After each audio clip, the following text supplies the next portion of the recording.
uron-uron lerayu. Rumangsa seneng sakjroning atiku. Tur menang lho ya. Kabeh iki mau ora kekarepanku. Lajeng Nek kekarepane ponang jabang bayi sing ana ning jero kali. Ning kok nganeh-nganeh. Ing atase Ndarayu menika nembe kemawon gandut, ngandut. Lho kok kepengin bedah tikar. Monggo.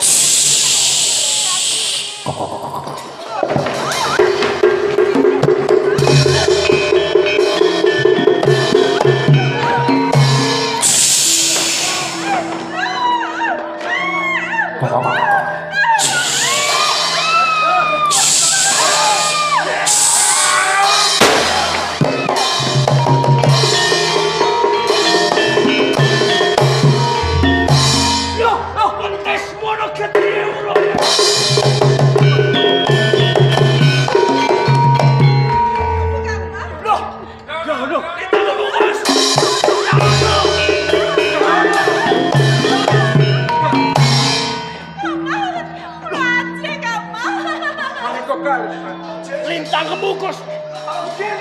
Loh, Masih wonten kono. timbalono bopo mae anu. Oh, ya. Oh, oke.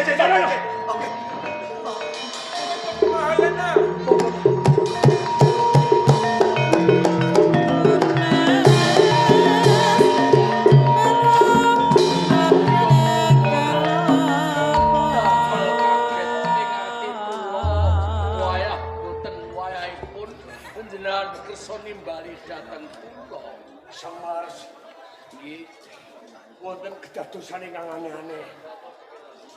Wonten kedadosan ingkang nembe nganeh-aneh. Nggih, lajeng kedadosan menapa?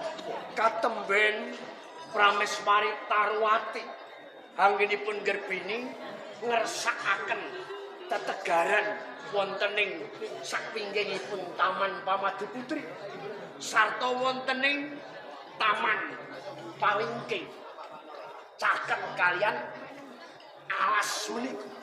Nggih. Dumadan wonten taksaka utawi naga ingkang ageng. Piyambakipun badhe mbadhok Prameswari Tarwati. Wiropati Surayuda samiya bebantu namung piyambakipun kewalahan. Tujuh rayunipun kula enggal-enggal wonten ing mriki. Rikala naga kula perjaya. Naga pejah namung getihipun muncrat ngingi padaranipun diajeng Tarwati. Hanyarengi dhateng getih ingkang tumetes wonten ing padaran dumadakan kawontenan peteng dedet miterang aturipun Wiropati lan Surayuda bilih menika grahana. Namung elok itu sareng grahana icat jumedulipun lintang kemukus ingkang saking menika Sang Marsi pepundhen kula nyuwun miterang pawartos menika menggah ramalanipun Sang Marsi ngenani bab Prameswari Tarwati kados pundi kawontenanipun wingking. Nuwun sewu inggih Kanjenge Arya Kumara. Inggih menapa sampun kula dipun keparengaken medhar wujudipun lampan kalawan. Nggih mangga. Monggo. Katuran preksa ing mangkenipun lairipun Ponang Jabang badhe miyos kakung. Ponang Jabang miyos kakung. Nggih, niku ingkang iku sing dari pangidam-idam leres-leres. Iku ingkang ongkos pisan. Nggih. Dene ingkang angka kalih sampunipun wonten lelakon wujudipun taksaka dipun pateni jumudulipun grahana matahari utawi srengenge. Sampunipun silipipun grahana dumadakan wonten lintang kumu. Nggih, kepareng matur nggih. Ing mangkenipun lairipun Ponang Jabang miyos kakung wondene. Ing mangkenipun badhe wonten jidatipun, wonten sisihipun. Pilis mripatipun Jabang bayi wonten sisihipun.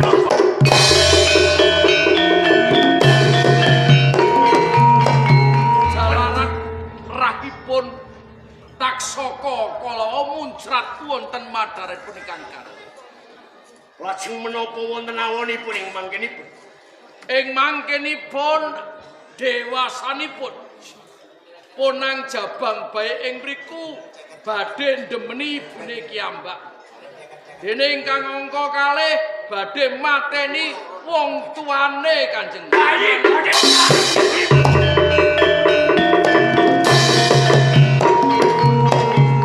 Pamunten pangandika panjenengan bayi lair pilisipun wonten sisikipun nggih. menawi ageng setunggal bayi badhe carem tegese nyenengi ndemeni ibune dhewe Leres. lajeng mateni tiyang sepuhe bapakipun nggih ramanipun. kula nyuwun karena panjenengan guru kula pepundhen wonten ing Panjalu sekinipun boten ngantos kelampah kula nyuwun dipun wiradati Kepareng nun sewu. Menika sampun kodrat boten saged dipun wiradati Kanjeng. sampeyan guru kula pirang puluh taun Nggih, kula pitados dhateng Maharsi Mayana nggih. kula pitados kirang menapa ngen kula paring kekuatan dhateng panjenengan mung saperkara wiradati aja nganti taruh ati nglairke bayi ning bayi niku wau wonten sisikipun lan boten badhe merjaya bapakipun sarta mrawasa miwah carem kaliyan ibunipun Nun sewu boten saged. Menawi kapurih kula supados miradati putra panjenengan ing mangkenipun kula boten saged. yen ngono goro lampun panjali ana geger menglup pangartip mulai becik sampeyan mah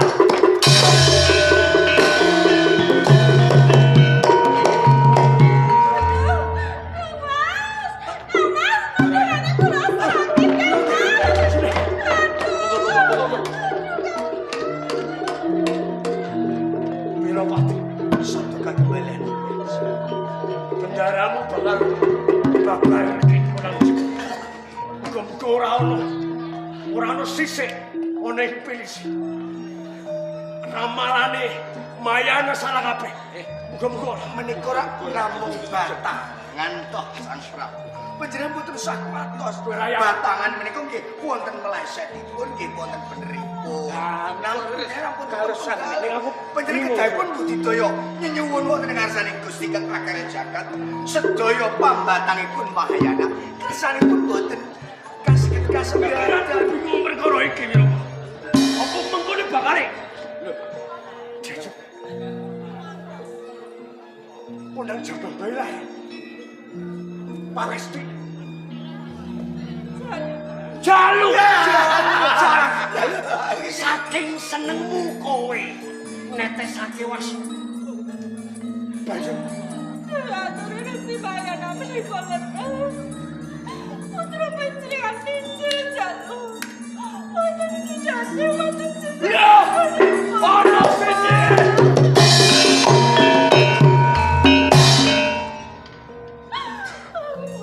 Ono siji. Wonten dalam sewu suka. Wis adat rupianipun sabdanipun Resi Mahayana menika badhe tumus ning nyuwun sewu. Anakku bakal gede. Dewe bakal percaya. Dewe bakal demeni garwa. Jabang bayi muslim bakal carem kalawan seliramu lan mateni aku ya. Iki bener ora mate. kok itu boten sak apa.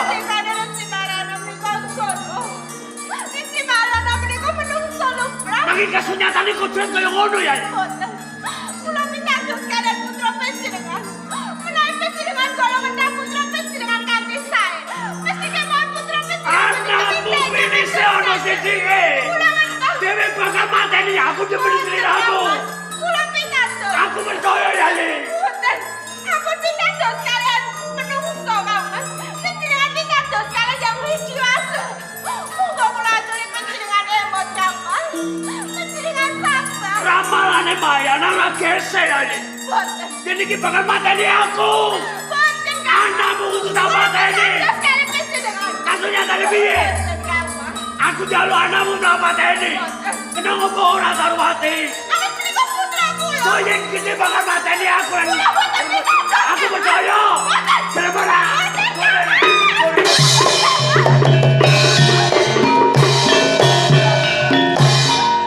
Putra kula, ampun Kang. Tresno karo Mboten mangan siraos batos kula. aku tresno karo anakku ning kanan sing Menawi panjenengan tresno. Ampun Kang. Kang. Putraku, putraku. Ampun Kang. Piropati, aja, aja. Bapak ora anakku.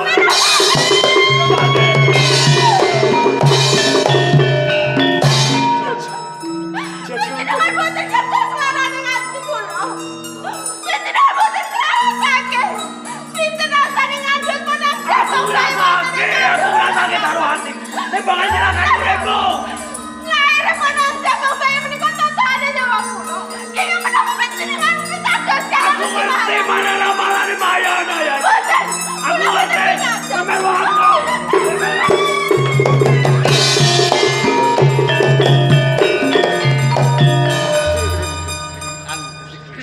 Yo iki, awake dhewe iki piye?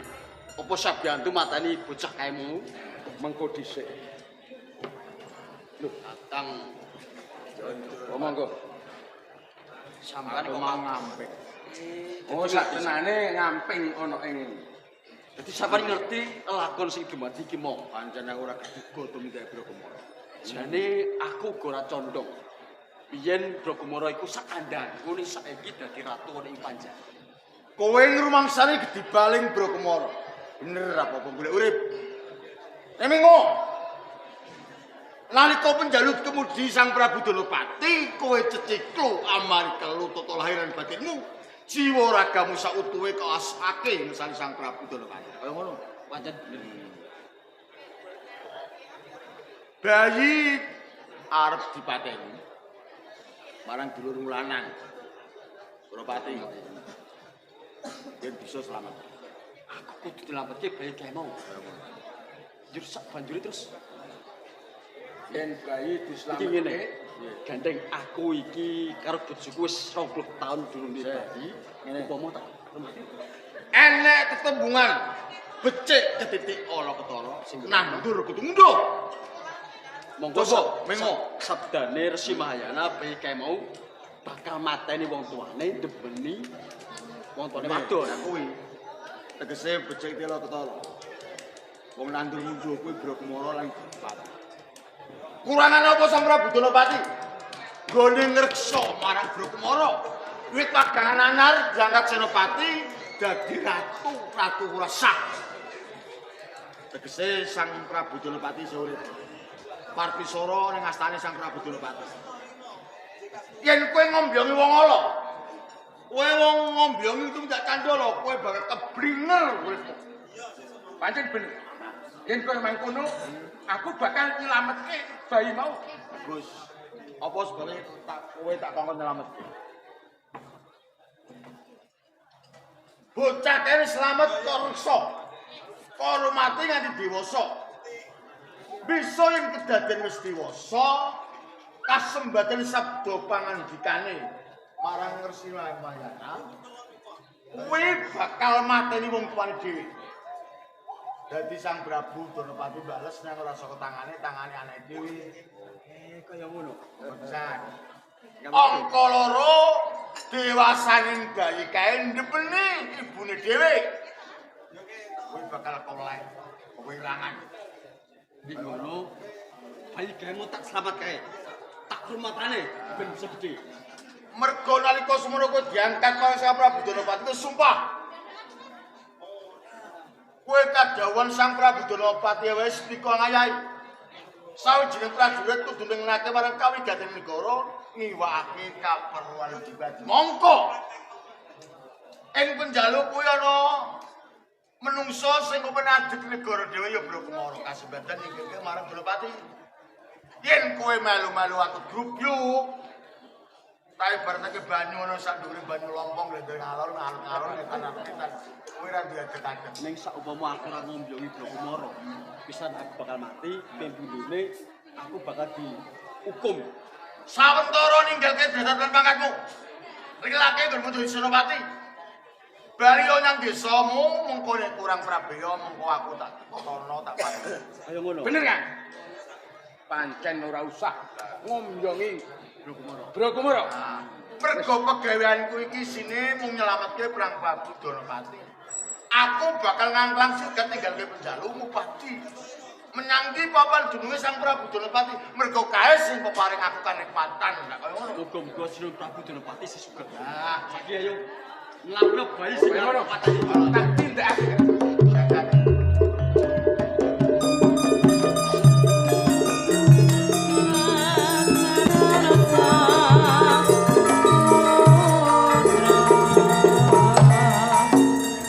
Aku ngerti. Yen to kowe iki mono ra dene kahutan. Nanging kasunyatane Bapa Resi Mahayana sumbuh kelawan kebatangane. Kete sing muncak oleh padarane Ndoro. Ilis bukan teosisi. Lindang kemukus bisa wujudke bocah wadon sing bakal kakai katurane. Kehono peteng deteken iki mangan bisa gambarke jagat sing peteng. Kowe bakal percaya kelawan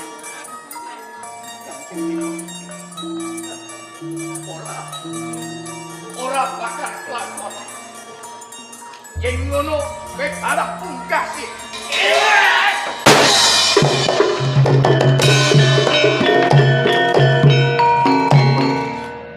Rahayu. Ndak slametan.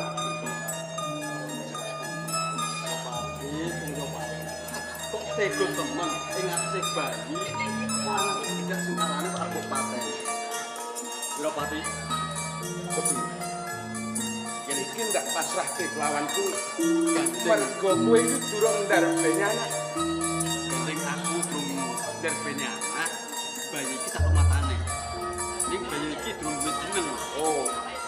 Paringi jimat asma. Ning ngono bayi iki tak paringi jimat asma Wisuna. Wisuna. Ya